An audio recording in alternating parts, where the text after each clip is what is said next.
sabedoria e da santidade precisam caminhar juntas. Né? É o desenvolvimento, digamos, natural e sobrenatural.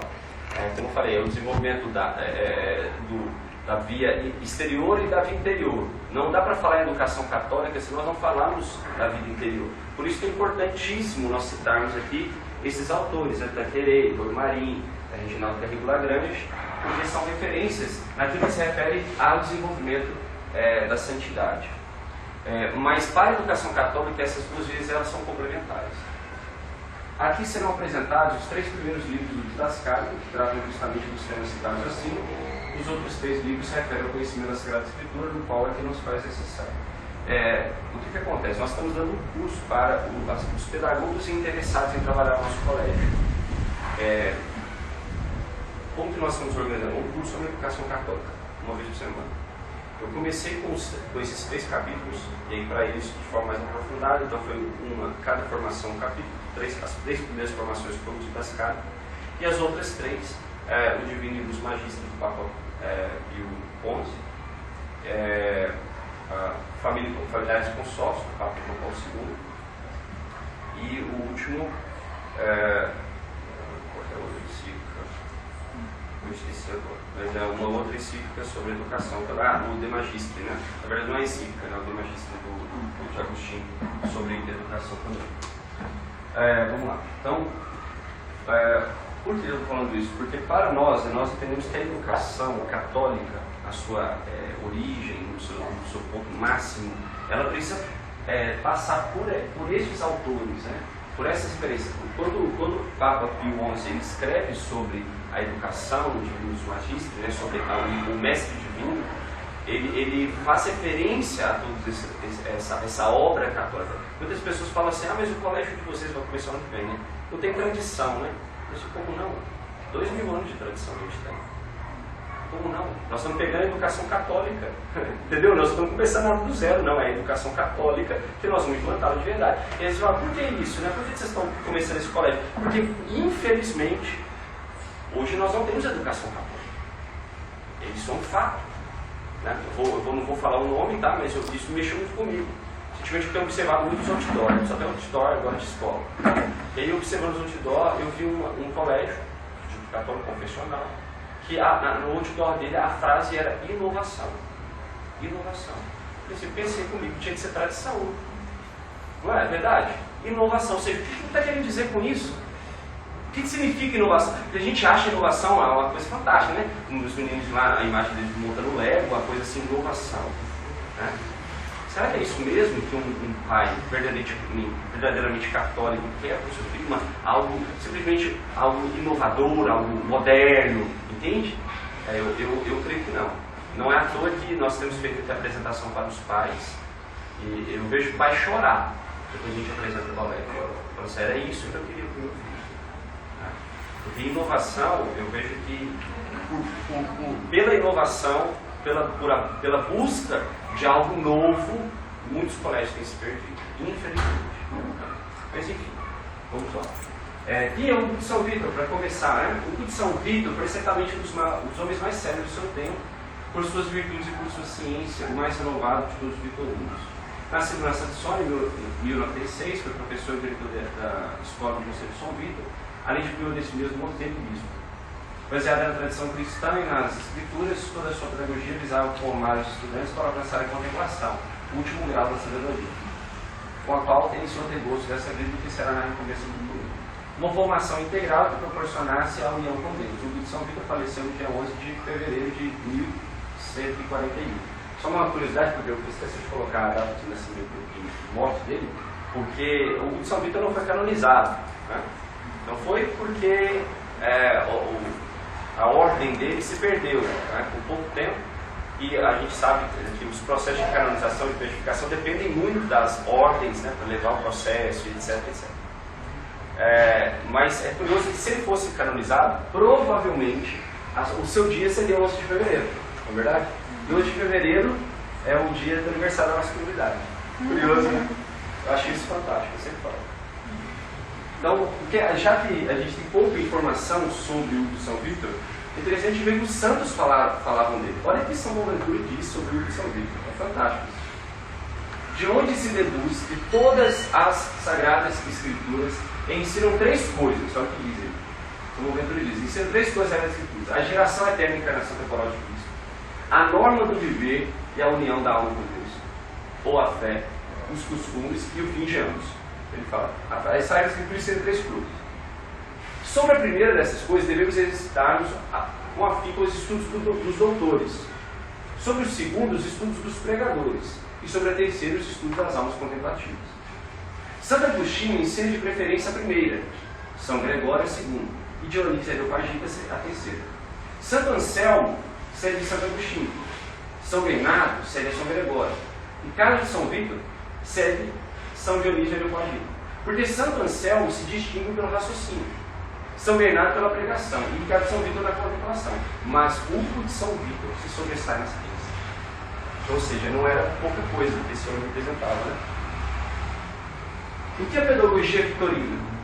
Uma das ideias fundamentais em torno da qual constitui-se a pedagogia vitorina está contida no opúsculo sobre modo de aprender e meditar. Nele, Hugo afirma que há três operações básicas da alma racional, as quais constituem entre si uma hierarquia, e que devem, portanto, ser desenvolvidas uma em sequência da outra. A primeira ele denomina pensamento, a segunda meditação, a terceira de contemplação. O pensamento ocorre, diz Hugo, quando a mente é tocada transitoriamente pela noção das coisas, ao se apresentar a própria coisa pela sua imagem subitamente à alma, seja entrando pelo sentido ou seja surgindo pela memória. Ou seja, quando você está estudando algo, seja pela experiência, você absorve aquele conhecimento pelos sentidos. Ou seja, sem a experiência, você não estou vendo, não estou ouvindo, não estou tocando, mas pela memória eu ativo aquele conhecimento e eu posso então conhecer. Mas esse nível de conhecimento ele chama só de pensamento, é o primeiro degrau. O segundo seria a meditação, que é aquela ruminação, é aquele mergulho profundo naquele conhecimento obtido pelo pensamento. A meditação, as pedagogias modernas até trabalham. Se a gente for ver, por exemplo, a pedagogia tecnicista, desenvolvimento tecnológico, o que ele propõe? Um pensamento cada vez mais afunilador, ou seja, é uma especialização daquele conhecimento. Então hoje o que a gente tem médicos cada vez mais especialistas, porque a meditação faz com que eu observe as partes, eu vou dividindo cada vez mais as partes. Isso é de fato algo necessário do conhecimento. O problema é parar aí. E se você para aí, você se torna especialista sobre algo e ignorante de todo o resto. O que a contemplação faz? Ela pega estas partes e eleva para o todo, para o conhecimento do todo, ou seja, a aplicação disso para a vida, de um modo geral.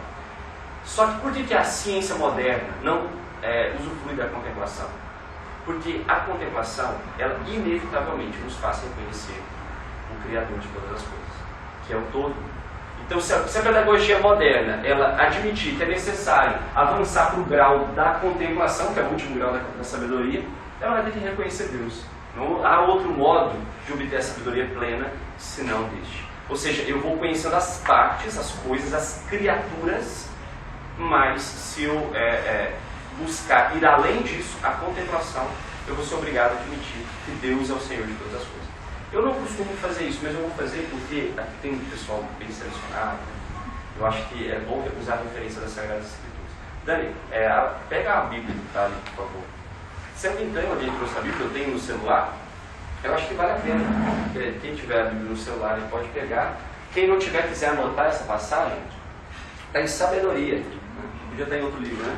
Sabedoria, capítulo 13, versículos de 1 a 9. Sabedoria, capítulo 13, versículos de 1 a 9.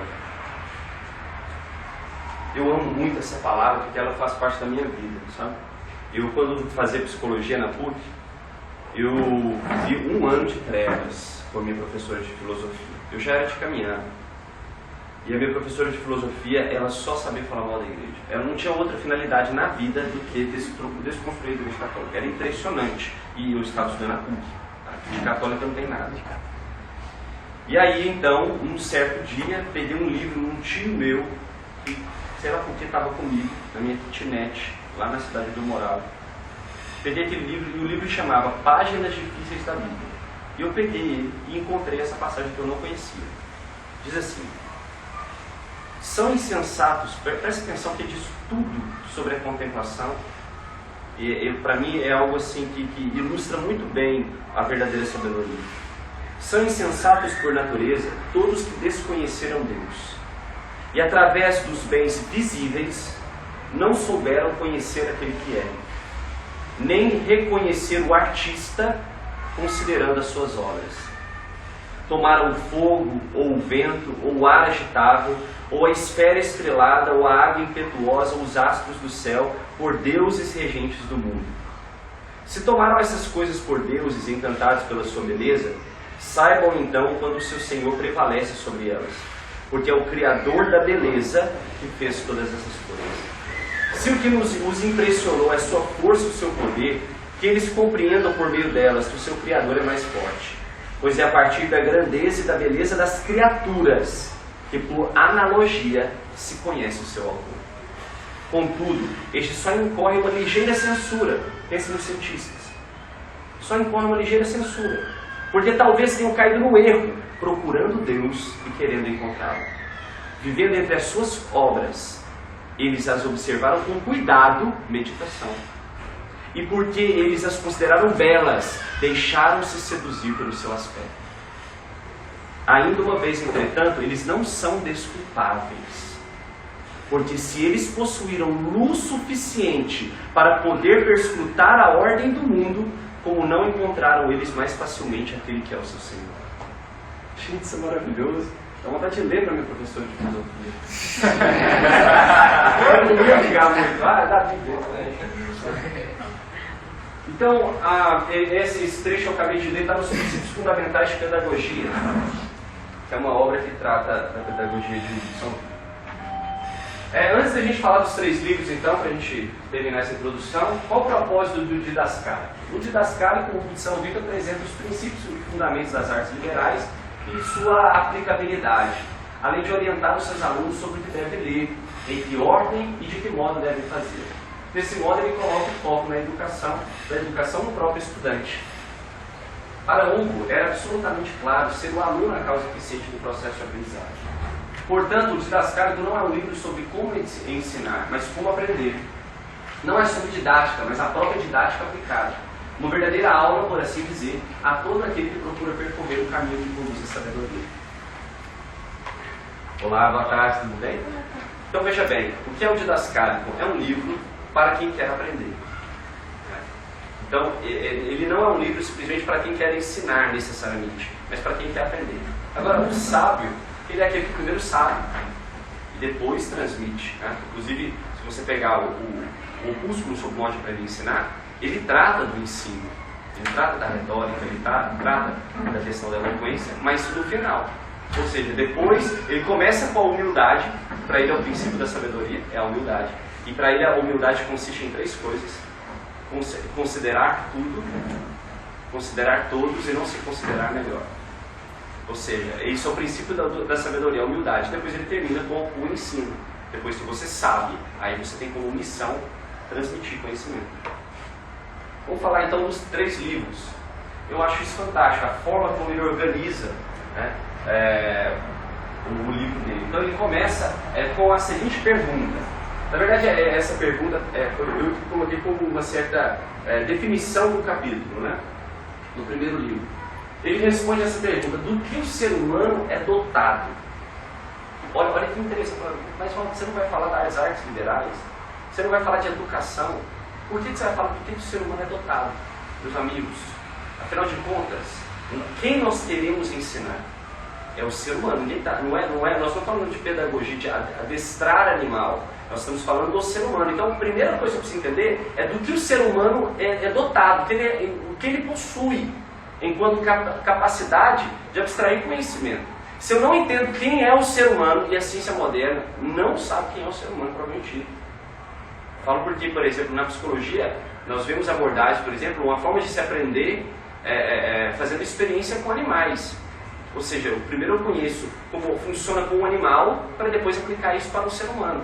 Há um certo reducionismo. Eu não estou dizendo que o ser humano não é um animal em si, mas nós precisamos entender que o ser humano não é meramente um animal qualquer. Ou seja, ele possui algo que nenhum animal tem, que é uma alma imortal, que é uma alma racional. Mas vamos entender isso por partes, tá?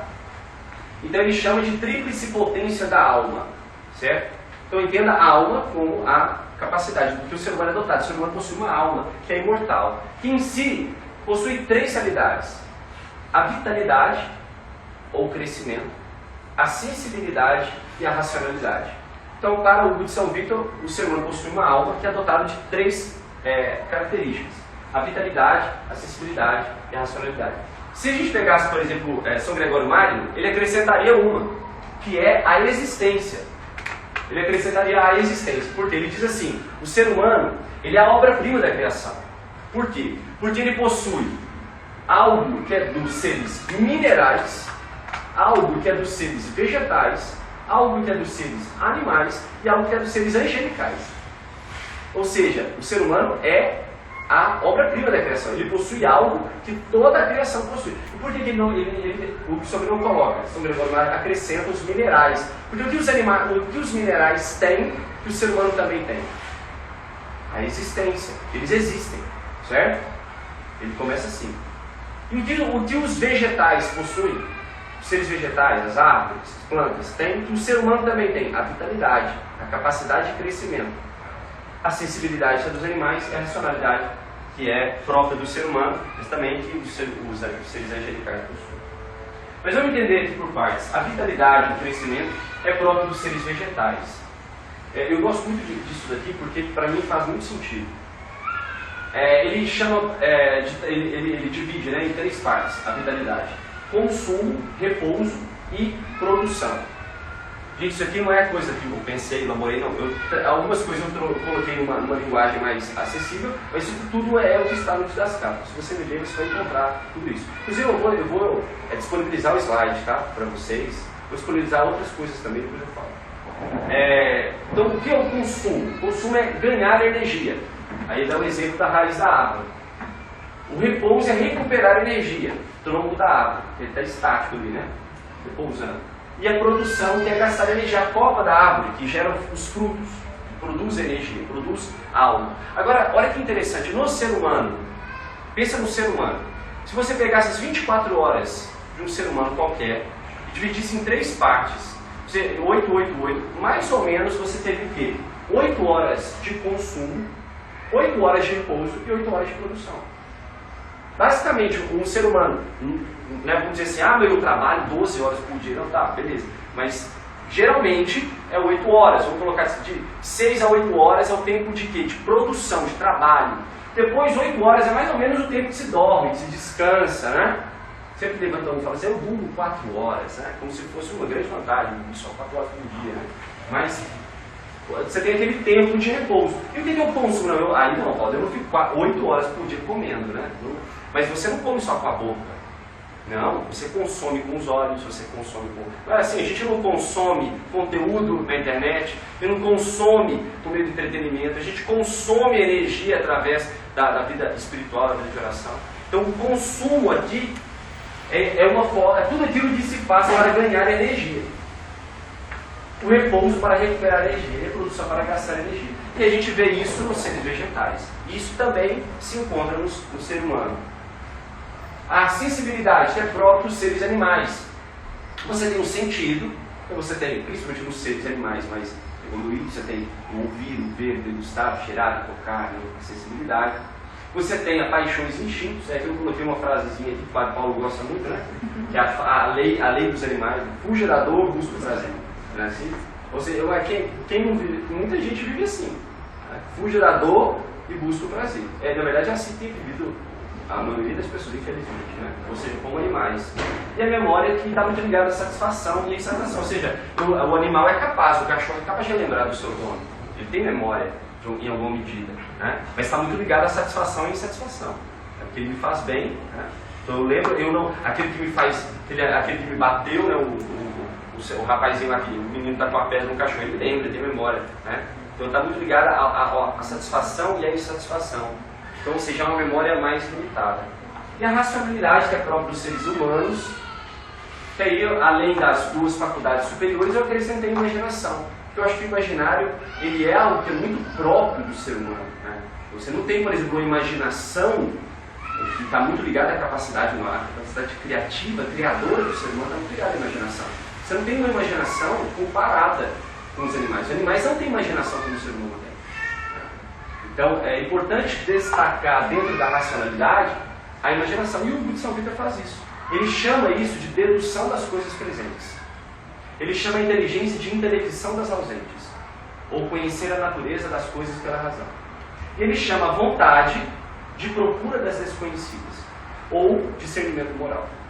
Ou seja, ele pega a parte da racionalidade, isso está tudo no didascado, e ele então divide dessa forma. Na verdade, aqui, só para ser justo, né? A dedução das coisas presentes, né? Ele relaciona a imaginação, mas ele dá destaque a essas duas, porque de fato, você vai ver o próprio São Tomás de Aquino dá muita ênfase à questão do intelecto e da vontade, como as duas faculdades superiores da alma. Né? Mas eu acho que é justo acrescentar a imaginação aqui também. Bom, então para terminar o primeiro livro, eles falam que o ser humano é dotado, todo mundo aqui entendeu, né? O ser humano então é dotado de vitalidade, de sensibilidade e de racionalidade. A alma do ser humano tem essas três realidades, que está também nos outros seres inferiores. Né? As 4 funções da alma racional. Ele, primeiro, investiga se a coisa existe, pergunta-se o que ela é, investiga como cada coisa é, depois de confirmar as 2 anteriores, e conhecido tudo isso, questiona por que é assim. Agora, olha que interessante. A filosofia moderna, ou pedagogia moderna, não vou dizer pedagogia, mas as filosofias modernas, por exemplo, questionam tudo. Tem a ver com o pensamento crítico também. Questionam, por exemplo, se você existe. Né? Se essa cadeira existe. Então veja, se eu ignoro o primeiro ponto, que é investiga se essa coisa existe, ou seja, eu não consigo avançar na capacidade intelectiva. Eu não consigo avançar na capacidade de conhecer a coisa em si. Porque se eu entendo que ela não existe, eu questiono a existência dela, por isso ele coloca, ele deixa claro, depois de confirmar as 2 anteriores. Eu não consigo avançar na investigação da coisa, de cada coisa, e no conhecimento, no questionamento do porquê a coisa é assim. E a gente vê também os princípios de causalidade, Aristóteles e tudo mais, mas se nós não entendemos primeiro, a coisa existe, e perguntam o que ela é, por muitas vezes, alguns conhecidos filósofos questionam esses primeiros pontos, então o conhecimento ele cai no profundo relativismo, que é o que basicamente a gente vê hoje, né? Ou seja, cada coisa é para cada um do jeito que cada um quiser que seja. Né? Basicamente é isso. Então não existe verdade em suma. Né? Se eu quero então conhecer a verdade, eu preciso compreender, percorrer esse caminho. Muito bem, esse é o primeiro livro. Alguém tem alguma pergunta, alguma coisa a acrescentar sobre esse primeiro livro?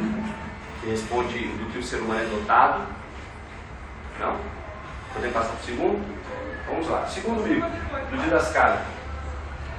Como o ser humano deve estudar. Então aqui primeiro, então, vamos entender quem é o ser humano. Quem é o ser que vai estudar, que vai progredir no conhecimento. Depois ele então diz, como o ser humano, que é dotado de tudo aquilo, como ele deve estudar. Então ele chama isso de quaternário da alma, e aqui ele então vai falar propriamente das artes liberais. Então o quaternário da alma, ele diz, em primeiro lugar nós temos a eloquência, depois a virtude, depois a sabedoria e depois a necessidade. Agora nós vamos aprender como aprendia um homem livre na Idade Média, certo? Como ele aprendia e para que ele aprendia. Vamos começar então com a eloquência. O que seria a eloquência? A eloquência é a capacidade de se comunicar. Esse é o primeiro ponto, porque o ser humano ele é um ser de relação. Então ele precisa estabelecer o quê? Comunicação. Então esse é o primeiro ponto. O ser humano, para que ele se desenvolva no estudo, ele precisa ser capaz de se comunicar. E aí ele então chama essa ciência de ciência discursiva. Eu coloquei como linguagem. Ciência discursiva, a capacidade de se comunicar. E aí ele divide isso em duas partes. Ele chama de gramática, que ele define como ciência que expressa verbalmente e na escrita sem erro. Ele define assim a gramática. Ele diz que a gramática, que é o primeiro das artes liberais, né, primeiro do trívio, é aquele que expressa, seja verbalmente ou na escrita sem erro, ou seja, é o domínio da língua. Ele chama isso de gramática. Depois ele fala do argumento do discurso, que ele divide em duas partes, que é a dialética e a retórica. Ou seja, aqui a ciência discursiva ela tem a gramática, que é esse conhecimento da língua propriamente dita, né, da expressão, e o argumento do discurso. Ele chama de dialética, que é a argumentação profunda que distingue o verdadeiro do falso, ou seja, o que a coisa é, o que ela não é. Se isso é uma cadeira, não pode ser uma mesa, se isso é uma mesa, não pode ser uma cadeira. Ou seja, a dialética ela é aquela relação entre os saberes que faz com que a distinção do que é verdadeiro, do que é falso. Se é uma mulher, ela não pode ser um homem, por exemplo. Entendeu? Mas hoje, né, a dialética tem funcionado de outra maneira. Inclusive, a dialética hegeliana ou a dialética marxista, ela nada tem a ver com essa dialética, tá? Tanto que muitos autores preferem chamar de lógica, para não haver confusão. Né? E a retórica, que é persuadir de tudo que for conveniente. É importante. Só um acréscimo. Na verdade, chamam essa dialética de dialética negativa. Ela exatamente tem a negação sem se preocupar com a reconstrução da coisa. Sim, enquanto teoria crítica. Ou seja, se Dani pode ser uma mulher, ela pode ser um homem, ela pode ser um chimpanzé, ela pode ser qualquer coisa. Mas eles não se preocupam em explicar, eles só se preocupam em destruir. Aí eles chamam de dialética negativa, que é exatamente a intenção da crítica. É só explicar rapidinho, Carlos, o que seria essa dialética hegeliana, marxista? É a ideia da luta, né, do conflito, ou seja, você tem a tese, a antítese, que vai gerar uma síntese. Então, para eles, a evolução da sociedade é uma construção dialética, ou seja, tem que haver um conflito. Né? Então, hoje, a gente vê muito esse conflito, o masculino com o feminino, para o quê? Na cabeça deles, para que aconteça uma síntese, ou seja, algo mais evoluído. Então, para eles, por exemplo, a teoria de gênero é o algo mais evoluído, é a síntese desse conflito, compreende? Da heteronormatividade. Então, dentro do conflito entre o masculino e o feminino, surge o quê? Seja o que você quiser, do jeito que você quiser, entendeu? Ou seja, olha o perigo disso. Esse é o pensamento dialético, né? E para Marx, isso o desenvolvimento em toda a história. Mas muito bem, não vou falar dele não, vou falar disso. Então aqui nós temos, todo mundo explicou, né? Nós temos o trilho. Né? E gente, eu particularmente sou encantado com o trilho, né? Porque, não é que eu sei ter algo contra o quadro, não, é porque eu não gosto muito de matemática, então aí eu tenho uma coisa contra o quadro. Mas o trilho, ele é encantador, porque veja bem, se você conhece a língua propriamente dita, imagine só se tivessem nos ensinado com mais afinco a gramática verdadeira. Hoje a gente vê redação, gente, pode escrever errado, porque a língua é a língua do povo, entende? Então não tem problema você escrever errado. Então, o Eduardo esse dia deu uma formação falando da filha dele, então não tem como fugir, né? Uma escola confessional lá de Minas, de um texto vulgar, ou seja, um texto escrito do jeito que você quiser, porque o que importa é comunicar. Não importa se escrever ou falar certo, entende? Então, mas imagine só se nós tivéssemos a graça de ser educados numa gramática autêntica, no conhecimento da língua de forma profunda, né? A dialética, ou seja, entender a verdade, o que é e o que não é de verdade. A verdade existe, a lógica existe, a razão das coisas, né? E a retórica, que é a capacidade argumentativa. Gente, qualquer pessoa, sempre, essa é a minha conclusão, tá? Que tiver o domínio do livro, ele aprende qualquer coisa. Qualquer coisa. Absolutamente qualquer coisa, porque ele tem o domínio da língua, ele tem a capacidade de raciocinar verdadeiro e falso, e ele tem capacidade de argumentar, ele pode aprender qualquer coisa. Então, para mim, o trilho é o alicerce do conhecimento, é a base. Né? Porque, de fato, se qualquer conhecimento estiver apoiado nele, é rocha firme. Né? Vai ser um meio, tá? Isso é uma conclusão pessoal. Agora, só uma coisa rápida sobre a retórica, porque isso é da época de Aristóteles, de Platão, né? O que acontece? Existiam os filósofos, existiam os sofistas. Né? Todo mundo sabe o que é sofista? O que é o sofista? O que era? O sofista é o cara que usa da capacidade argumentativa para tentar ou ganhar uma vantagem ou provar determinado ponto que não necessariamente tem uma relação com a verdade. Perfeito. Eu explicaria para ele. E ele ganha para isso, exatamente. Agora, sabe o que é interessante?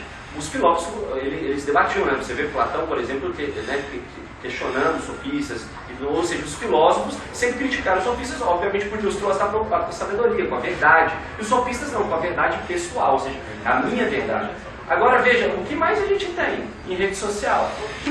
O que mais a gente tem, por exemplo, quando você vê lá um youtuber entendeu? Que acha que sabe tudo da face da terra, né? E ele argumenta sobre a verdade dele e quer te convencer a todo custo do que tem acontecido com os nossos jovens, com os nossos adolescentes, manipulados, idiotizados, por causa de pessoas que acham que sabem Bestializados. bestializados, essa é a verdade. Porque são bons na argumentação, ninguém questiona isso, são bons na argumentação, mas levam na lábia muitos que infelizmente são deixados, né, de lado. E os pais hoje, que às vezes despreocupados, né, porque um celular, uma internet hoje deixa uma criança sossegada. Eu sou pai de 3, eu sei que é o seu poder esse negócio, né, e às vezes, muitas vezes nós somos tentados a deixar. E aí nós perdemos o controle, essa é a verdade. Porque tem outras pessoas do outro lado da tela educando seus filhos, bestializando, idiotizando. Isso é o que é o pior. Claro, não estou falando que todo mundo é assim, tá? Estou falando que todo youtuber é mau, entendeu?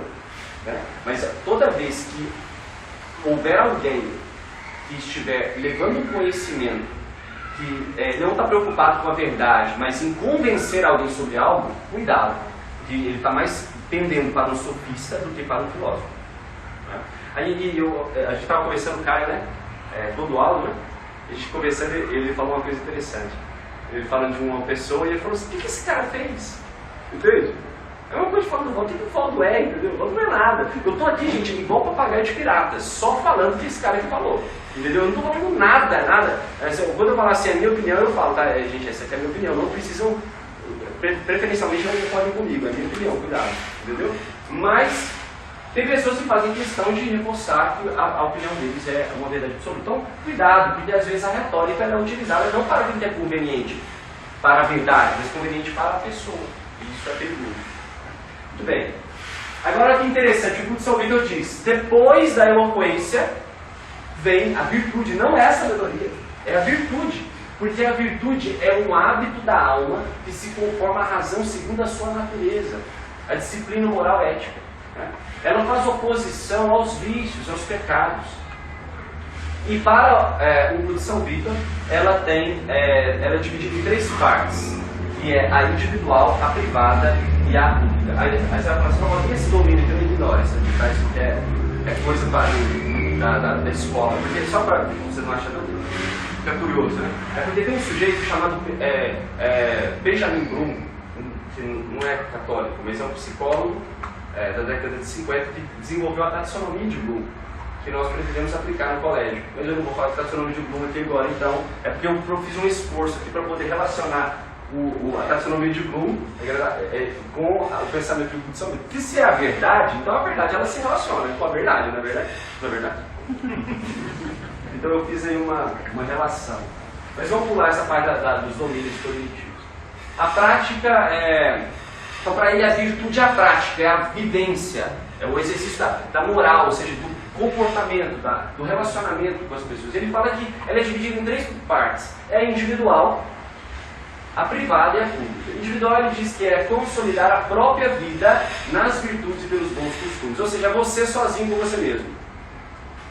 Você vivendo de forma virtual. Ou seja, eu falo aqui, né, de forma maravilhosa, mas quando eu estou sozinho na internet, só Deus sabe. Ou seja, que virtude é essa? Quando eu estou só, eu ajo de forma viciosa, então aí é uma contradição, entende? É uma hipocrisia, né? Nosso Senhor sempre combateu. Privada: de que modo devem ser orientados os membros da família e os que estão unidos a vós por laços carnais. Ou seja, ele chama a parte individual, que você mesmo, até a privada é você com a sua família.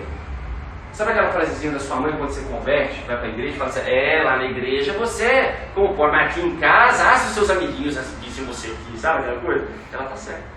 Né? O que ela está dizendo? Ela está dizendo que publicamente você é virtuoso, mas de forma privada você não é. Há uma contradição, há uma hipocrisia. Porque eu preciso ser por seus chefes e líderes das cidades. Assim ele define a pública, ou seja, que é a parte do exercício da nossa liderança dentro da sociedade, sermos exemplo para o povo, dentro da escola, do trabalho, sermos pessoas virtuosas. Voltando dessa parte que você falou, Que? isso. Essas 3 coisas que você acabou de citar representa exatamente a crise que nós estamos vivendo de fé no cristianismo. Você hoje não tem pessoas, uma parte individual consolidada. Não tem uma prática privada, isso aí quando eu falo em termos de comunidade, também bem elaborada, e a pública até consegue passar. Mas se a pública pode passar, sem essas duas anteriores, você vai cair no erro do sofista. Você está defendendo algo que não tem verdade nenhuma. Então, eu acho que isso é fundamental, não só para a educação, mas também até para o lado religioso, para a sociedade como um todo. Sem dúvida. Agora veja bem, isso aqui, em muitos momentos Jesus Cristo combateu. Quando ele dizia, por exemplo, publicamente, vocês fariseus, vocês falam muito bem, né, das coisas da lei, mas quando vocês estão lá com as viúvas, vocês roubam as viúvas. Assim, ou seja, ele está dizendo o quê? Que individualmente você não é virtuoso, embora você tenha fazer uma máscara, né, de alguém virtuoso. Então Jesus sempre combateu essa questão da hipocrisia, né? Infelizmente é algo que ainda nós enfrentamos hoje, talvez de forma ainda mais preocupante, né? E aí agora sim a sabedoria. Então vamos entender a trajetória da educação, tá? Primeiro ele fala da eloquência. Precisamos aprender a nos comunicar. E aí não é comunicar só entre nós, é comunicar com toda a criatura, com a criação como um todo. A eloquência. Depois a virtude, ou seja, o modo como se vive. Eu vivo, seja de forma individual, privada ou pública. Eu devo viver de forma virtuosa. E depois a busca da sabedoria, a busca da verdade, que é a compreensão das coisas em sua essência, que é a disciplina especulativa. Então depois da disciplina moral, a disciplina especulativa. A oposição à ignorância. E aí agora a parte teórica, que é a teologia física e matemática. Eu vou explicar, mas antes eu só queria colocar uma coisa aqui que eu acho interessantíssima. Porque a oposição desse terceiro ponto, que é a sabedoria, é a ignorância. Não é verdade? Ou não? O contrário do saber do sábio é o ignorante. Tá. Mas o contrário da virtude é o que mesmo? A gente já falou? O vício. São Tomás, ele tem uma oração que eu particularmente gosto muito, que é a oração antes dos estudos. Né? E ele diz uma coisa fantástica. Até na oração que o cara escreve, ele tem ensino teologia, assim, né? Impressionante. E ele coloca na oração algo assim. Porque nós nascemos com uma dupla obscuridade. Ou seja, nós nascemos com duas trevas. O pecado e a ignorância. Ou seja, há duas trevas em nós que precisam ser iluminadas. De que modo? Pela santidade, a virtude, a vida virtuosa, que é a luz que vai iluminar as trevas do pecado, e a sabedoria, que vai iluminar as trevas da ignorância. Nós nascemos com duas trevas, mas precisamos morrer duplamente iluminados, sábios e santos. Compreende? Compreende isso? Ou seja, isso é fantástico. Olha como nós nascemos e olha como nós precisamos nascer para a vida eterna. Lembra das lâmpadas das virgens? Compreende? Olha como isso é bonito, não é?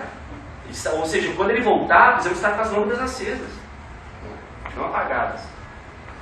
Então ele chama teórico de teologia, ele chama teologia das coisas intelectíveis, que é as substâncias invisíveis, ou seja, as coisas invisíveis é o estudo, é a teologia, estudo de Deus. A física, que muita gente não sabe, mas a física, principalmente hoje a gente vê física, lei de Newton, essas coisas, né? Mas a física é o estudo da natureza, certo? Que são as causas invisíveis das coisas visíveis, e a matemática, que são as coisas inteligíveis, que é as formas visíveis das coisas visíveis. Então aí a teologia está se referindo mais à teologia natural ou de metafísica. Sim, perfeito. Que é própria dos eclesiásticos. Tem um padre chamado Afonso Gatwick, ele tem um livro, O Conselho para a Geração do Espírito, né? E ele fala sobre todo o conhecimento humano, e o último capítulo fala sobre a teologia. A teologia como sendo a primeira ciência definida pelo homem muito antes do método científico. Porque ela junta justamente o que você está falando, Cláudio, a santidade com o conhecimento. É impossível o conhecimento máximo do ser humano não ser iluminado pela graça de Deus. Perfeito, são complementares. Agora, isso, né, que o Carlos diz é fantástico. De fato, a física é metafísica. Existe algo que que se a física é das coisas visíveis, existe algo das coisas visíveis. Isso é fantástico, cara. Como a ciência ignora isso? Como a ciência ela é capaz de ignorar que não existe só o conhecimento das coisas naturais. Existe o conhecimento das coisas sobrenaturais. Compreende? Agora, olha só que interessante, a sabedoria ela é dividida nessas 3 dimensões. E aí o conhecimento da matemática, né, ela se divide em 4 elementos, em 4 matérias, que é justamente o quadro.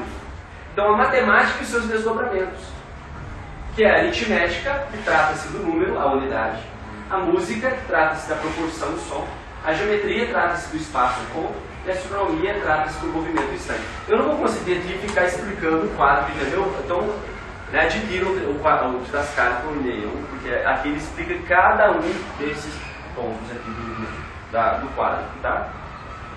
Muito bem. Aí ele não para aí, cara. Olha só, ele fala da eloquência, a capacidade de se comunicar. Depois ele fala da virtude, a capacidade de se relacionar. Depois ele fala da sabedoria, a capacidade de conhecer. E depois ele fala da necessidade. É um trabalho. O que você precisa para viver, porque você tem que comer, não tem? Tem que trabalhar, tem que sobreviver. O princípio da subsistência. Então veja bem, ele trata lá no final, o 4º ponto, depois que você sabe se comunicar, depois que você sabe viver de forma virtuosa, depois que você aprende a conhecer, a buscar a verdade, você tem então um trabalho. E aí a Dani falou uma coisa muito importante, né? Hoje se ensina para o quê? Para uma profissão. Ignorando a eloquência, a virtude e a sabedoria, meu amigo. Olha só como é fácil compreender. Pulou-se para cá. Entendeu que o que importa para a educação é a necessidade. Agora veja, sabe como que nós vivemos? Nós vivemos somente para o necessário. De que modo nós vamos ser felizes desse jeito? Se eu ignoro a vida virtuosa. Se hoje, por exemplo, para ter o necessário, os fins justificam os meios. Eu posso pisar nas pessoas, tratar os outros mal. Virtude é uma besteira. O que importa é a necessidade. E quando você perde os outros 3 pilares, você acaba sem o 4º também. Exatamente. Quando você foi educação brasileira, você foi tirando dos outros e hoje vocês não conseguem fazer nem o necessário, porque você não tem a base. Eu acho interessante de pensar, porque ele fez uma coisa muito interessante. Ele critica a educação bancária. Ele chama de educação bancária. Mas ele apresenta uma coisa pior. Ele é genial, né? Ele critica, ele fala assim, pô, isso mesmo, educação bancária. Educação bancária, só necessidade, só o trabalho. Tá certo, isso é horrível. Aí ele vai apresentar uma coisa, dá conta de fazer uma coisa pior ainda. É genial. Tem que ser patrão da educação brasileira mesmo, né? Nada mais justo. Parte educadora. Nada mais justo, né? Brincadeira, né? Mas vamos lá. Definição é aquilo sem o qual não podemos viver e se produz o necessário. É a disciplina laborativa. Olha só, ele apresenta então essas 4 disciplinas. E aí a debilidade, pessoa débil, incapaz, é a oposição do trabalho. São Paulo já dizia, né? Quem não quer trabalhar também não deve comer. São Paulo é demais, né, cara? Aí ele chama então de mecânica. Aí a mecânica são os ofícios do tempo, que são as 7 artes, só que não confunda as 7 artes aqui das artes liberais, tá? As artes liberais já falamos, livro, quadro, tá? As 7 artes que ele fala aqui é a arte no sentido da mecânica, do trabalho, certo? E olha que interessante, olha o que o homem da Idade Média fazia: lanifício, armamento, navegação, agricultura, caça, medicina, teatralidade. As 7 artes da Idade Média, segundo o Salveiro. Agora, olha como isso faz sentido no nosso tempo. O que é o lanifício? Vestuário e trabalho manual. Existe hoje isso? Existe hoje que a gente trabalha para fazer roupa, trabalho manual, carpintaria e etc. Tá, beleza. Armamento, proteção e segurança. Tem gente que trabalha com proteção e segurança? Navegação, turismo e economia. Tem gente que trabalha com turismo e economia, gente? Agricultura, alimentação e comércio. Caça, sustento e defesa. Medicina, saúde e prevenção. E o teatral, cultura e entretenimento. Eu não vou dizer que é tudo, mas olha como boa parte do nosso trabalho. Gente, você pode pegar os ministérios da República. Você pega, tem ministério, por exemplo, do trabalho, da segurança, do turismo, da economia, do comércio, da defesa, né, da saúde, da cultura, entendeu? Ou seja, o homem da Idade Média é o mesmo homem com as devidas adequações, adaptações do seu tempo, ou seja, é a arte do tempo. Então é algo que é próprio daquele tempo. No nosso tempo, sim, há outras realidades, outras demandas, mas é o mesmo homem. Compreende? Isso é importante te entender. Então, quando eu falo de uma educação que tem como princípio uma educação, sim, medieval, ela não é ultrapassada necessariamente. Gente, a gente precisa entender que o cume da sabedoria foi com São Tomás de Aquino. O cume, o ponto máximo. O que aconteceu? Se trocando miúdos. É como se, a partir da filosofia, né, como diz Donato aqui, né, da filosofia perene, né? Não é à toa que ele, inclusive, aqui trata de Aristóteles e basicamente São Tomás, porque é onde houve o ponto máximo. O que era a busca da sabedoria até então? Você tinha lá os padres, os santos, os sábios, e houve um edifício do conhecimento, cuja o último andar está lá São Tomás de Aquino. Ele está lá no último degrau, né? Provavelmente. Não estou dizendo que os outros santos, houveram tantos outros doutores, na fonte do Bigode, tantos outros, mas todos eles beberam da fonte de São Tomás, Santo Agostinho, entende? É como se eles pegassem sim e adaptassem, mas não houve ninguém que criasse algo tão completo, né? Tão inovador quanto São Tomás, no sentido da sabedoria, da busca da sabedoria propriamente dita. Né? E aí eu estou dizendo isso por quê? Porque depois houve algo que comprometeu a busca pela sabedoria. E aqui, né, o Donato ele aponta algumas coisas que ele diz justificar esse declínio. Uma delas foi o surgimento do diploma. Ou seja, com o diploma a pessoa deixa de buscar o conhecimento e busca só o papel, né? Só o reconhecimento, certo? Então ele diz que uma das coisas foi o diploma. Uma outra coisa foi o nominalismo de Guilherme de Ockham. O nominalismo de Guilherme de Ockham foi o pioneiro daquilo que hoje nós conhecemos como relativismo, ou seja, a verdade não existe. Então esse é o óbvio declínio do conhecimento da sabedoria passa pelo relativismo. E um terceiro ponto que muita gente ignora, que talvez, se não fosse isso, possível que nem o protestantismo teria acontecido, provavelmente, essa divisão dele, que foi a peste negra. O Padre Paulo fala muito disso. Por quê? Porque a peste negra matou 2/3 da Europa. E entre esses 2/3, quem morreu foram os santos. Os padres foram os sábios. Né? Ou seja, o que aconteceu? Por quê? Porque o santo ele não é só sábio, ele é virtuoso. Então ele ia lá ajudar o pobre, ia lá ajudar, e morria também. Pegava doença, não é igual hoje, né? Cada um cuida de si, não é assim? Não é hoje a pandemia do nosso tempo, cada um se vira, cada um se fecha dentro de casa, cuida cada um de si mesmo, e que o mundo se exploda, né? Isolamento social. Ou seja, eu isolo. Olha só, olha que interessante, né? Vamos pensar a pandemia da peste negra e a pandemia do nosso tempo. A gente se isola, cada um cuida de si. Mas, pelo menos eu acho que a forma como os santos lidaram naquele tempo foi bem diferente. Tanto que eles deram a vida para salvar os. Né? Enfim. Por isso. Né? Mas aí, olha só, aí morreu o tanto de.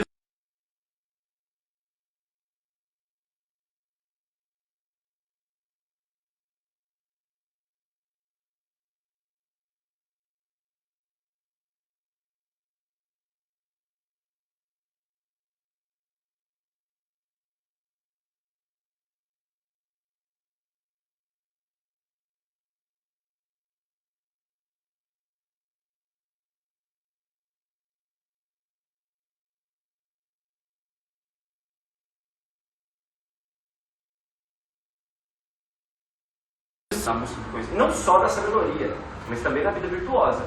Haja vista que Alexandre VI, Papa, né, no momento de fraqueza, teve 6 filhos, ou foram 8, não sei. Ninguém sabe disso, né? Mas aconteceu, houveram papas que tiveram filhos nesse tempo, nesse período. Sim, final da década do século XV. No período justamente, ou seja, havia um declínio também da moral, não só da busca da sabedoria. Olha como as duas coisas estão ligadas. Olha quando a igreja de alguma forma perdeu a primazia da sabedoria, estava ligado também um declínio da santidade, da moral.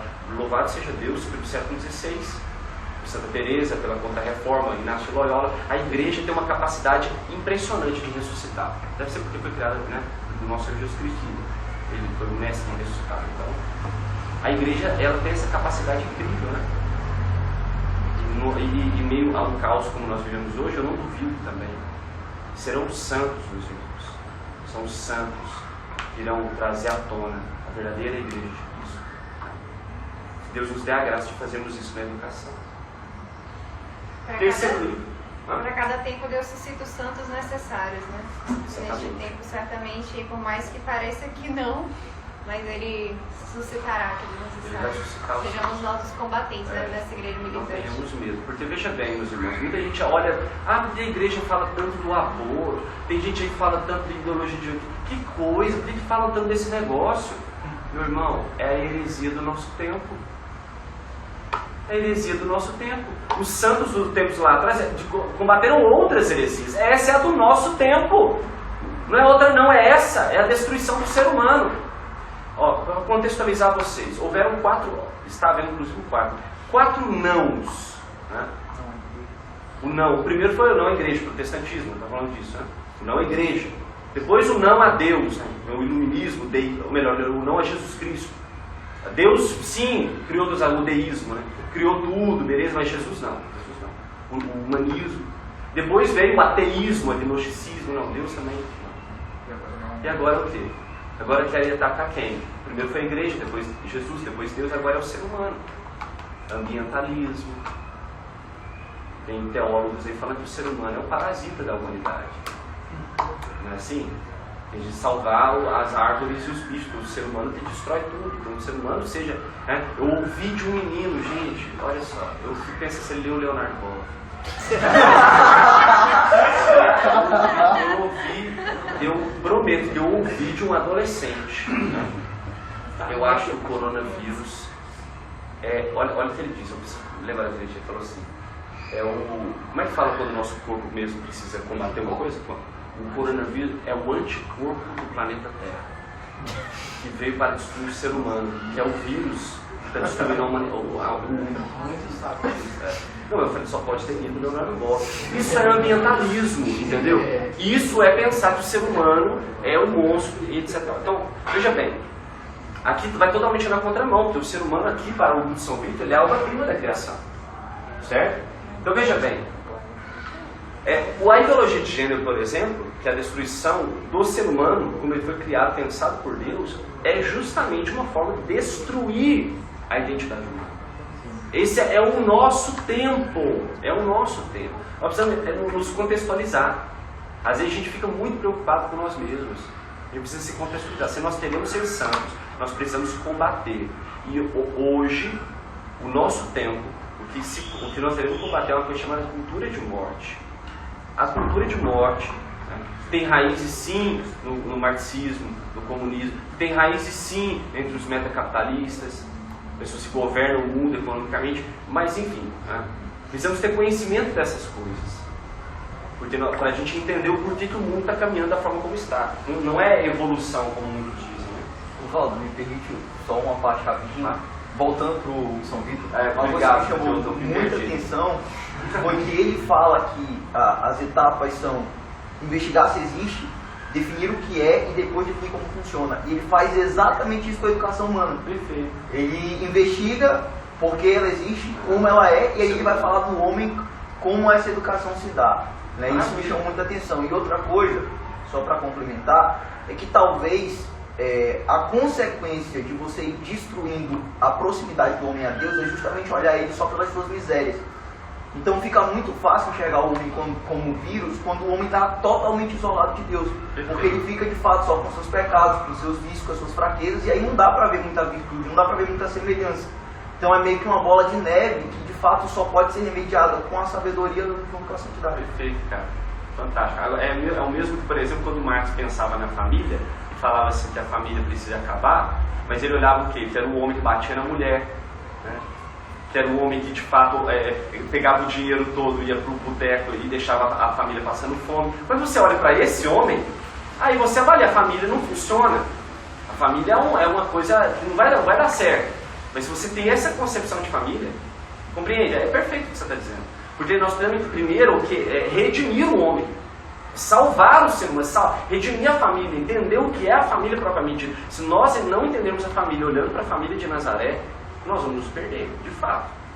Nós vamos perder o sentido. concepção agora também, com essa ideologia de gênero, quando você diz assim, ah não, mas porque a família hétero não funciona, é adultério, é isso que você acabou de falar. Mas olha, eles são dois gays e criam tão bem os filhos. Porque você está pegando o exemplo errado, elevando a isso como geral, como regra, e pega uma realidade que é completamente contrária e dizendo que esse é o modelo. Não. E aí você está dando um exemplo muito bom, muito bom. Porque eu vou te falar, eu conheço bons católicos que não conseguem argumentar contra a questão da possibilidade de um casal homoafetivo adotar, por exemplo. Sim. Porque eu vou te falar, de todos os pontos, esse talvez seja o mais difícil mesmo de contrapor. Porque de fato, você pensa, é melhor então uma criança num abrigo? É melhor então uma criança na rua? Entende? Olha só os pontos que eles pegam. É difícil ainda quando a gente toca. Mas aí eu volto a dizer, não tire os olhos da família de Nazaré, como ela era. E tem um detalhe, o ser humano, independente dele ser masculino ou feminino, ele precisa dessas duas realidades para o seu crescimento pessoal. Claro, sem dúvida. Físico, intelectual e espiritual. Então ele tem que ter essas duas realidades. O Padre Paulo, ele fala, ele tem umas palestras dele, tem duas que eu acho muito interessantes. O papel espiritual do pai e o papel espiritual da mãe. Então, se você não entende essa realidade, você não vai compreender a virtude da família. Né? Então, é fundamental você entender isso. E eu acho que esse entendimento dessa virtude familiar é que falta para nós católicos. Mas por que isso? Porque ninguém mais prega isso. Você vai hoje numa comunidade e você vê o quê? Um discurso basicamente que eu chamo de agradar o povo, né? Porque tem que ser bonzinho. Autoajuda, pronto, é isso. Né? Você vê hoje pregadores de autoajuda. Os coaches, né? Pronto. Eu não tenho ninguém que é coach aqui não, foi algo Aí os você pregadores hoje, coaches, tá? quando você pega um sacerdote que foge dessa linha, coitado, ele é crucificado. Né? Quando você vê alguém que levanta a voz para pregar o que realmente é virtuoso, não, isso é antiquado, isso é medieval, isso é isso, é aquilo. Agora, nós precisamos de pessoas que falem a verdade, que falem a virtude, mas que Agora, vivam.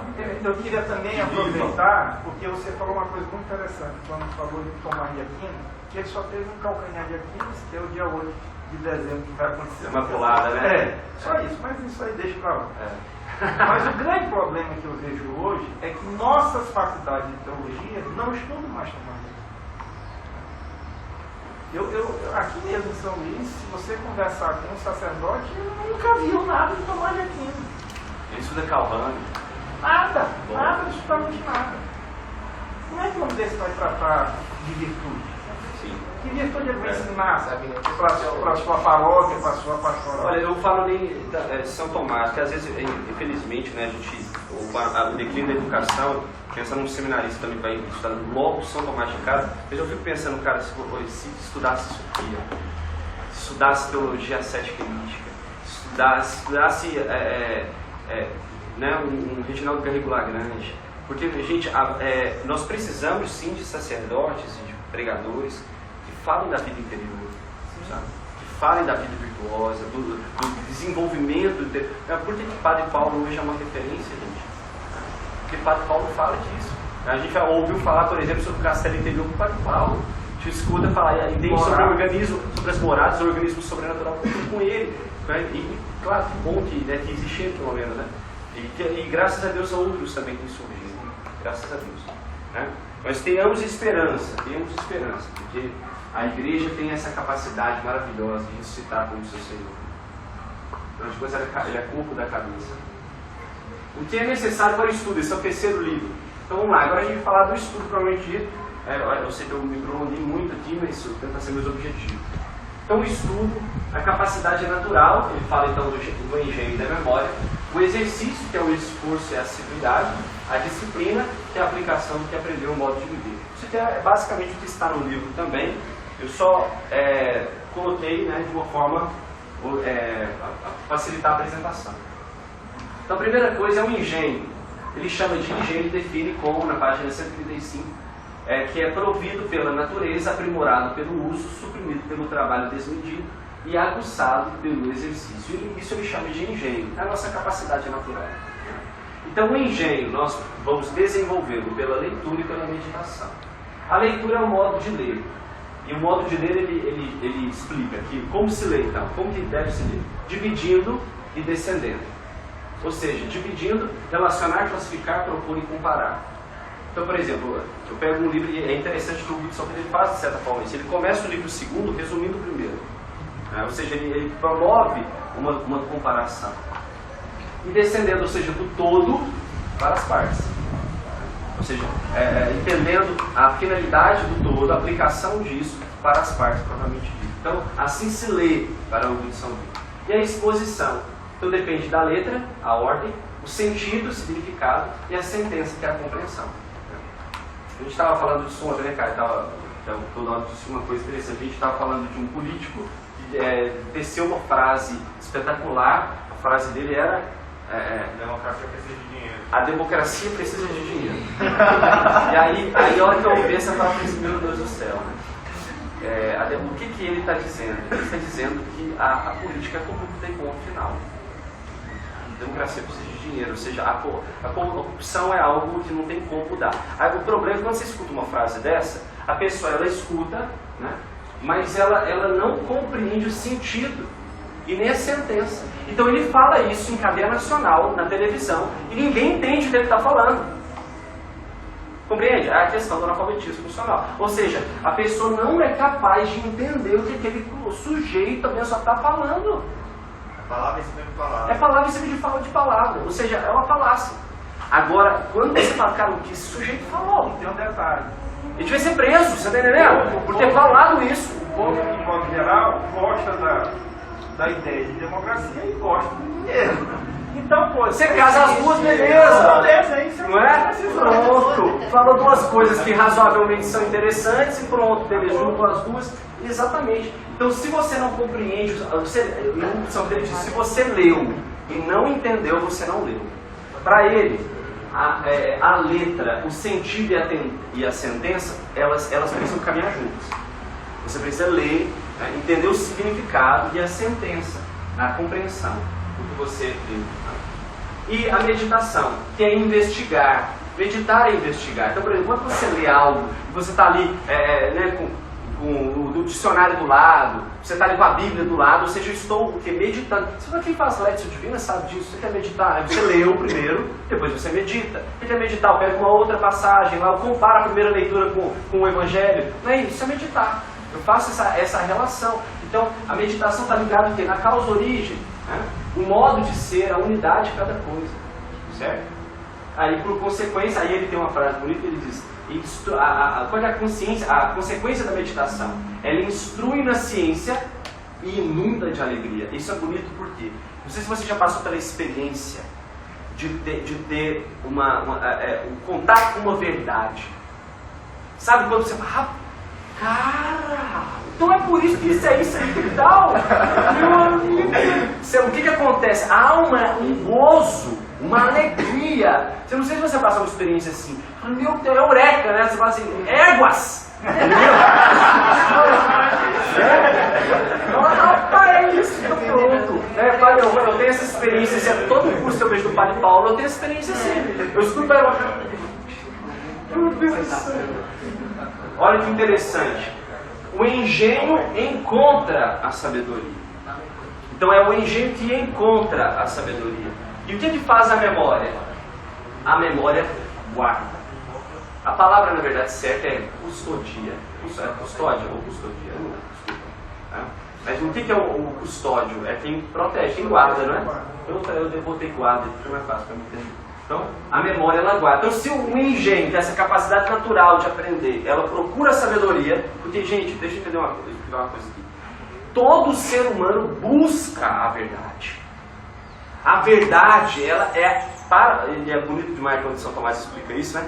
Porque naquelas questões disputadas, perguntam, aí é o momento que o aluno faz várias perguntas, né? Aí pergunta para o São Tomás, olha que pergunta genial. O que é mais forte para o homem? O vinho, o rei, a mulher ou a verdade?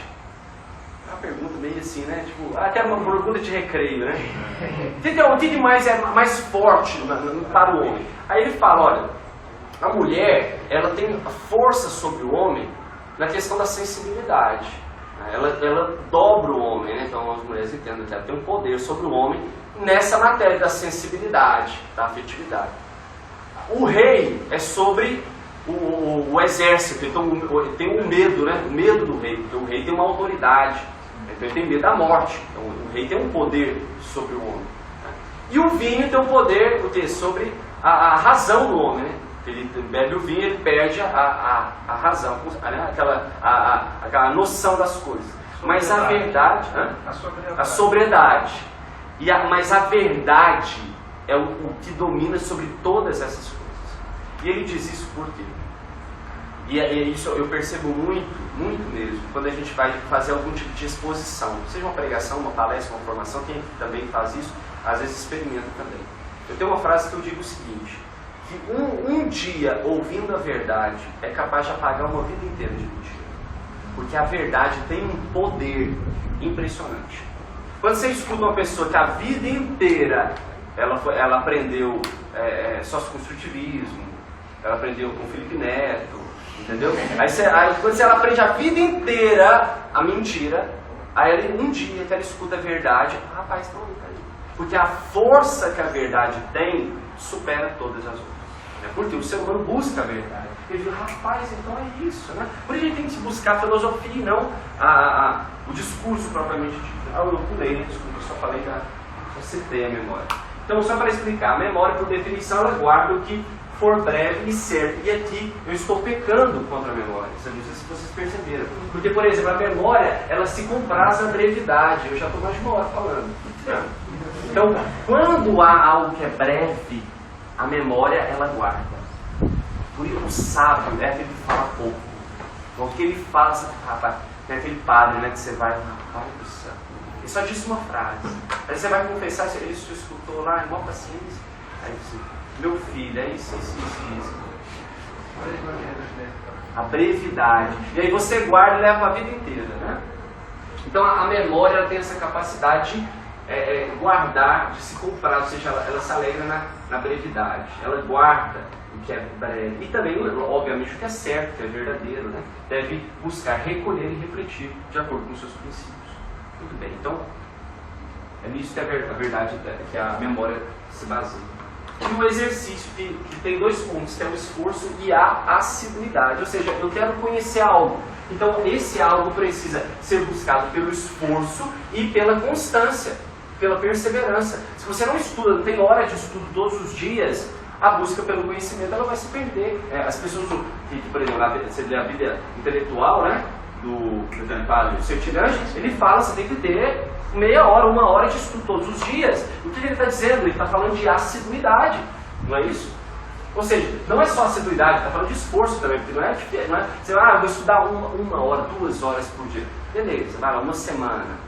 Vai lá, vai ter filho. Entendeu? Então não é tão simples. Mas aí tem que o quê? Aí entra em cena o esforço, né? A luta, o esforço, não é só perseverar, mas se esforçar também. Esse é o exercício. Então, olha lá, tem que ter sacrifício. Você quer aprender, você quer conhecer? Tem que ter sacrifício. Não submeter-se aos vícios da carne pura. Você não é estudar só quando se quer, por um prazer. Né? Investigação, trabalho e amor. Né? Trabalhar e ter isso como paixão, a paixão pela sabedoria, né? A busca incessante pela verdade. O exame minucioso, cuidado e vigília, diligência, meditação, ou seja, aquele cuidado, a investigação sobre o conhecimento.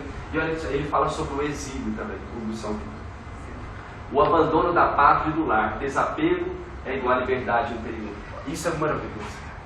O que ele está falando? Quando a gente se desapega, e a gente está falando do exílio, sim, da pátria, né?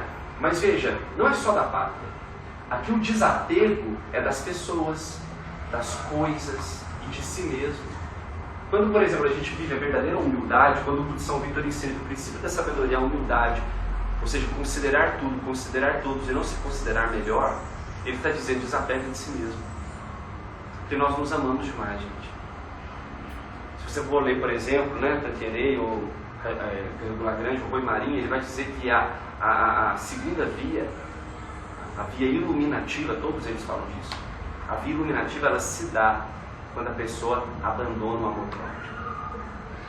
Os coaches discordam.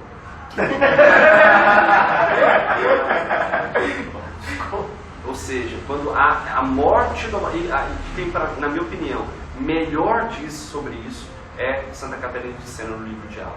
Quando ela conversa com Jesus Cristo, Jesus diz, eu queria até pegar para mostrar para você, eu sou apaixonado por essa palavra. E como diz para mim, no sentido assim, não precisa, porque senão vai prolongar demais. Eu empolgo, entendeu? Mas depois eu mando para vocês, eu posso mandar para vocês. Vai ter um grupo, alguma coisa assim? Já tem, né? O grupo de vocês. Eu vou mandar esse material. A gente vai ter uma parte 2 aí, tranquilo. Né? Aí a gente faz um grupo e aí eu vou mandar esse conteúdo também. E depois a gente poderia, por exemplo, ter uma formação sobre esse livro, né? Eu tenho, por exemplo, um resumo de todos os 10 capítulos. Eu vou mandar para vocês slide, tanto o texto quanto os slides eu mando para vocês. Porque às vezes, por exemplo, tanto para aprender, para conhecer, quanto para às vezes poder ter um momento de formação, né, futuro para vocês mesmo aí. É interessante. E eu vou também deixar um link do Google Drive para vocês, eu vou adiantar aqui falando no final. Nesse link do Google Drive, vocês vão ver lá que eu fiz o seguinte: durante o ano todo, de março a dezembro, nós temos um grupo sobre educação católica. E aí eu dividi o ano, são 9 meses, eu dividi em 3 partes: a verdade, a beleza e a bondade. E aí dentro da verdade, aí tem 3 subtítulos, da beleza também e tal. E aí eu deixei conteúdos, toda semana eu mandava conteúdo. Então tem muito conteúdo, né, de um ano, toda semana compartilhando com eles. Então eu vou pegar todo esse link do Google Drive e passar para vocês, tá? Eu acho que vocês vão aproveitar bem. E aí beleza, então... e a disciplina, que é a aplicação do que aprendeu. Aí ele fala da humildade e mansidão. Isso é maravilhoso, porque é o coração do nosso Senhor Jesus. É manso e humilde. Olha só o que ele está falando, está muito ligado. A disciplina está ligada à imitação de Cristo. Humildade, considere tudo, considere todos e não se considere melhor. E a mansidão. O modo de viver, quietude, interiormente.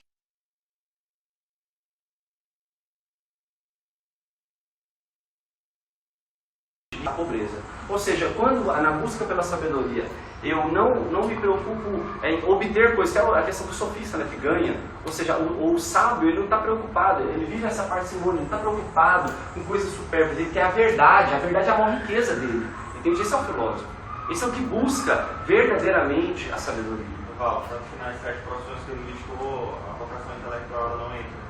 Teoricamente, qualquer profissão pode ter a vocação. Exatamente. Na verdade está lá atrás, na base, né? Não, está na base. Não é nem hoje que é um título burocrático. Exatamente, não um papel, um diploma. Veja, a sabedoria é o terceiro ponto. Depois vem o trabalho, né? Ou seja, todos devemos buscar a verdade. E aí então, aí resumindo, ele fala então desses pontos, né, sobre o modo e a forma de aprender. Então ele começa com a humildade.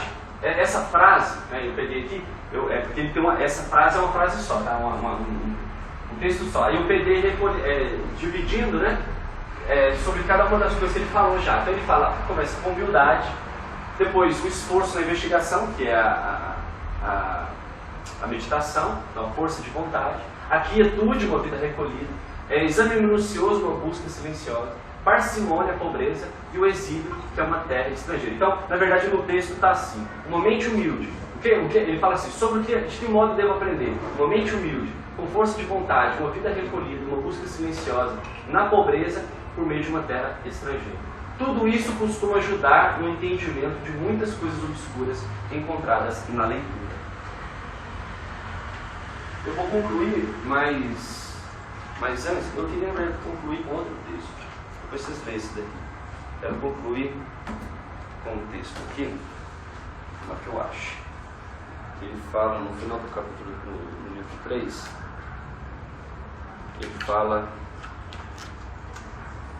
Vou terminar então, né, que é os 2 últimos parágrafos aqui do capítulo 3 para concluir.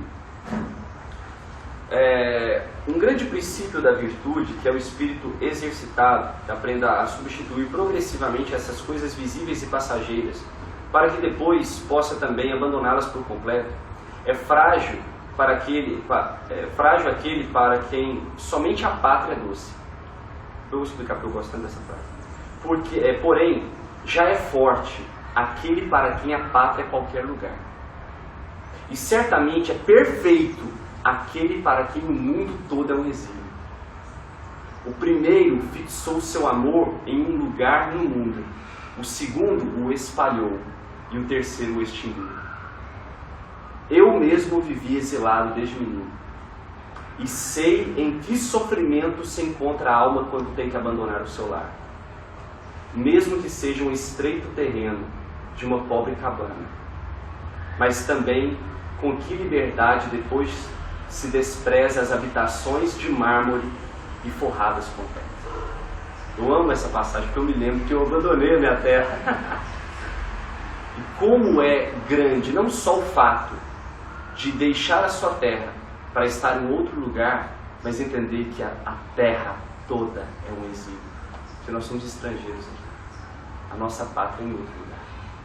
Isso é maravilhoso. Essa é a verdadeira sabedoria. Mas é uma pessoa.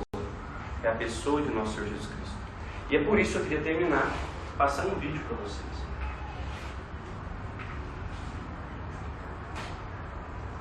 Deixa eu só ver aqui porque...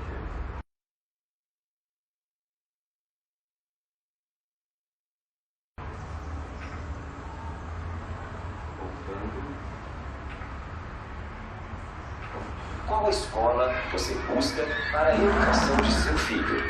Aquela que é mais conhecida? Aquela que parece ser boa? Aquela que é mais próxima de casa? Ou aquela que educa para a plenitude? Colégio Magnífica é uma escola confessional católica que traz essa identidade de educar tendo a pessoa de Jesus Cristo como modelo e centro da educação. Como cristãos católicos, acreditamos que Jesus é o grande modelo e sentido para a nossa vida, e nele devem se concentrar todas as nossas ações. Jesus deve ser o centro de tudo o que fazemos e buscamos. Se assim for, encontraremos nele a plenitude, a vida em abundância. E esse é o objetivo central do Colégio Magnífica: educar para a plenitude. Garanta já a sua vaga. Entendeu como é que faz merchan, né? De escola. Você fala da pedagogia toda, depois você... Mas eu tomei liberdade porque o meu filho me deixou, né? Você não sabia.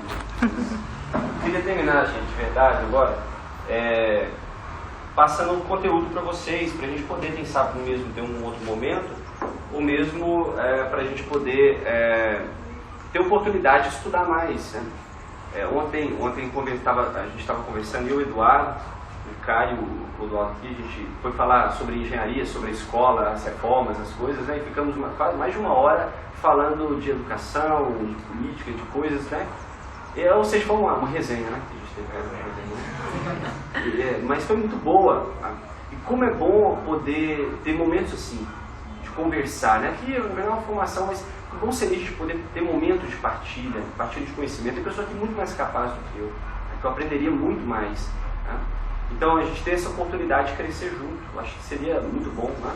Eu queria deixar claro para o Instituto que a nossa casa, a casa de missão, a Missão Maria, o Colégio Magnífica, está de portas abertas para vocês, né? Queria deixar para vocês assim que a casa é de vocês também, de modo que vocês possam aproveitar o